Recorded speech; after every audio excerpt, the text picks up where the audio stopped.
হতদরিদ্র মানুষের যে প্রতিনিয়ত যে সমস্যাগুলো এবং মধ্যবিত্ত পরিবারের যে সমস্যাগুলো এবং সেটা একটা প্রকট আকার ধারণ করেছে, এই বিষয় সরকারের মাথা ব্যথা নেই এবং পরবর্তী সরকার যারা আসবে তাদের মাথা ব্যথা থাকবে কিনা এখন মানুষ এবং এটাকে নিয়ে খুবই চিন্তিত যে আসলে এই বাংলাদেশের মানুষের শোষণ এবং শাসনের যে পলিসি, এটা কিন্তু যে সরকার আসছে তাদের বেলায় এটা প্রযোজ্য হচ্ছে গরিব এবং হতদরিদ্র এবং মধ্যবিত্ত পরিবারের উপর।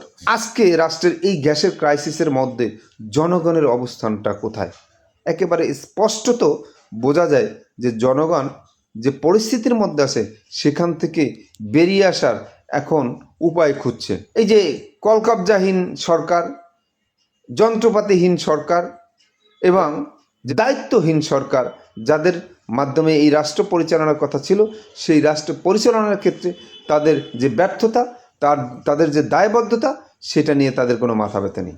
বাংলাদেশের মানুষ শেখ হাসিনার মতো একটা দানব সরকারকে এই দেশ থেকে তাড়িয়েছে শুধু এই ধরনের কার্যক্রম দেখার জন্য নয়, যেখানে গ্যাসের দাম 2500 থেকে 3000 টাকা হবে 12 লিটার গ্যাসের দাম।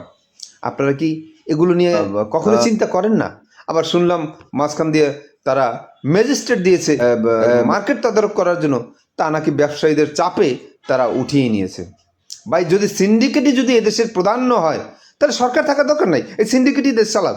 সিন্ডিকেটের হাতে দেশ ছেড়ে দেন, ওরা দেশটাকে তস নস করে বিক্রি করে ওরা পরের ওই রোহিঙ্গাদের মতো অন্য দেশে গিয়ে থাকুক, সমস্যা নেই। এই জনগণ সারা জীবন কষ্ট করবে, সারা জীবন তাদের এই বাংলার মাটিতে থাকতে হবে, আর এই সিন্ডিকেটরা, এই চৌর্যবৃত্তরা, তারা এই দেশকে ছেড়ে কানাডা, অস্ট্রেলিয়া, কি বলে মালয়েশিয়া, এই সেকেন্ড হোম করবে। আর জনগণকে বলবো, আপনারা আরও সচেতন হন, কোনো আবেগের বশবর্তীতে নয়, দেশটাকে আরও সুন্দরভাবে সাজানোর জন্য রাজনৈতিক সচেতন হবেন এবং দেশের যে কোনো অবস্থাতে, যে কোনো পরিস্থিতিতে আপনাদেরকে পাশে থাকতে হবে।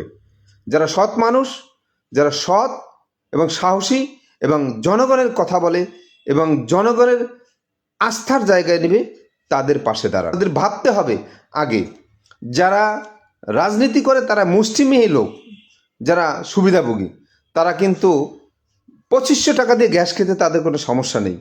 কিন্তু আপনি তো হতদরিদ্র মানুষ, আপনি তো মধ্যবিত্ত মানুষ, আপনার তো 2500 টাকা দিয়ে অনেক কষ্ট হয়, কারণ আপনি রোজগার করে নিয়ে আসেন। আর ওনার কাছে যেই বাজারে গেলে মাছের দামটা দাম মনে হয় না, পেঁয়াজের দামটা দাম মনে হয় না, সবজির দামটা দাম মনে হয় না, এবং তিনি গ্যাসের দামটা ওকে দাম মনে করে না,